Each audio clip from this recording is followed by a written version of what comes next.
சென்னை மாநகராட்சி தூய்மை பணியை தனியாரிடம் ஒப்படைக்கக்கூடாது என்பது உள்ளிட்ட பல்வேறு கோரிக்கைகளை வலியுறுத்தி சென்னை ரிப்பன் மாளிகை அருகே மார்க்சிஸ்ட் கம்யூனிஸ்ட் கட்சி சார்பில் போராட்டம் நடைபெற்றது. சென்னை மாநகராட்சி தூய்மை பணியை தனியாரிடம் ஒப்படைத்ததை கண்டித்தும் மாநகராட்சியில் தொழில் வரி, சொத்து வரி உயர்வை ரத்து செய்ய வேண்டும் என்பது உள்ளிட்ட கோரிக்கைகளை வலியுறுத்தியும் சென்னை ரிப்பன் பில்டிங் அருகே மார்க்சிஸ்ட் கம்யூனிஸ்ட் கட்சி சார்பில் போராட்டம் நடைபெற்றது. முன்னதாக போராட்டத்திற்கு அனுமதி வழங்கப்படவில்லை என்று கூறி மார்க்சிஸ்ட் கட்சியினரை காவல்துறையினர் தடுக்க முயன்றனர். அப்போது இருதரப்பிற்கும் இடையே வாக்குவாதம் ஏற்பட்டது. தொடர்ந்து பாலகிருஷ்ணனிடம் காவல்துறையினர் பேச்சுவார்த்தை நடத்தினர். பின்னர் காவல்துறை அனுமதியின்றியே போராட்டம் நடைபெற்றது.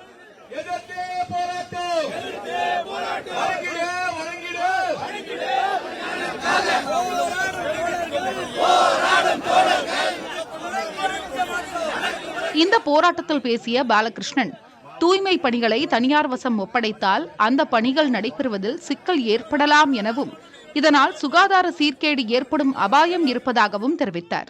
அனைத்தையும் ஒப்பந்ததாரர்கள் வசம் ஒப்படைத்ததற்கு மேயர் பதவிக்கும் ஒப்பந்த தொழிலாளரை நியமித்து விடலாமே என கேள்வி எழுப்பினார்.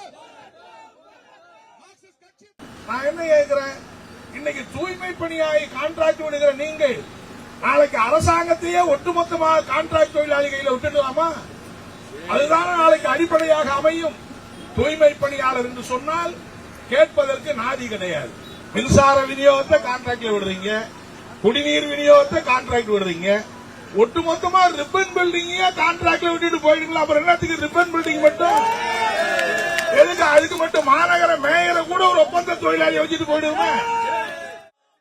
அனைத்தையும் தனியார் மயமாக்குவது பாஜகவின் அடிப்படை கொள்கை எனவும், அதனை பின்பற்றக்கூடாது என முதலமைச்சரை வலியுறுத்துவதாகவும் அவர் குறிப்பிட்டார்.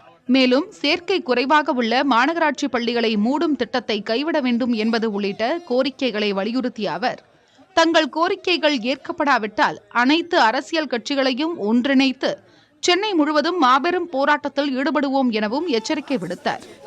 இதன் பின்னர் அனுமதியின்றி போராட்டத்தில் ஈடுபட்டதற்காக பாலகிருஷ்ணன் உள்ளிட்ட அனைவரையும் காவல்துறையினர் கைது செய்தனர். முன்னதாக பேட்டியளித்த அவர், திமுக கூட்டணியில் இருந்தாலும் மக்கள் பிரச்சினைகளுக்கு போராடி கொண்டுதான் இருப்பதாகவும், தாங்கள் எழுப்பிய பல்வேறு பிரச்சினைகளுக்கு தீர்வு கிடைத்துள்ளதாகவும் கூறினார். திமுக கூட்டணியில் உள்ள மார்க்சிஸ்ட் கம்யூனிஸ்ட் கட்சி சென்னை மாநகராட்சி நிர்வாகத்தின் நடவடிக்கைகளுக்கு எதிராக போராட்டம் நடத்தியுள்ளதும், தங்கள் கோரிக்கைகள் ஏற்கப்படாவிட்டால் அனைத்து அரசியல் கட்சிகளையும் ஒன்றிணைத்து மாபெரும் போராட்டம் நடத்துவோம் என கூறியுள்ளதும் அரசியல் வட்டாரங்களில் பேசுபொருளாகியுள்ளது. புதிய தலைமுறைக்காக ஒளிப்பதிவாளர் மகேஷுடன் முருகேசன்.